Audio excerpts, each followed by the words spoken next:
In today's video, I'm going to teach you how to stop WhatsApp saving photos to gallery. If you are finding that every photo you receive in WhatsApp keeps showing up in your phone's gallery or camera roll, this quick guide will help you take control. We will cover how to stop this for all chats at once, and how to fine-tune it for specific individual or group chats.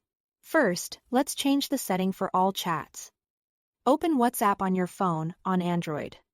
Tap the three dots in the top right corner and choose Settings. On iPhone, tap Settings at the bottom of the screen. Next, go to Chats. Here is the key switch. On Android, turn off Media Visibility. On iPhone, turn off Save to Camera Roll or Save to Photos, depending on how it appears on your device. With this off, new photos and videos you receive won't automatically appear in your phone's gallery or camera roll anymore. They will still be available inside WhatsApp, so you can view them there whenever you like. A quick note on what this does and doesn't do. This change affects new media going forward. It won't remove any pictures or videos that have already been saved to your gallery. You will need to manage or delete those directly in your phone's Photos or Gallery app if you want them gone.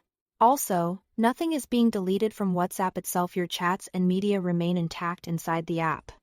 Now, if you prefer to keep auto-saving off in general, but allow it for a few important chats, or the other way around, you can set this per conversation. Open the specific individual or group chat you want to adjust.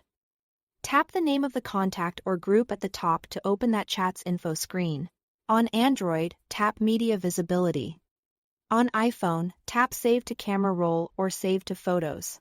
Choose No on Android or Never on iPhone to stop that chat's media from appearing in your phone's gallery. This lets you tailor your experience, maybe block auto-saving for busy group chats while leaving it on for a family thread.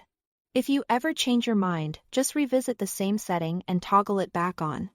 Remember, these controls are simply about where media shows up on your device. You can still view everything inside WhatsApp and decide what you want to keep. That's it. Thanks for watching.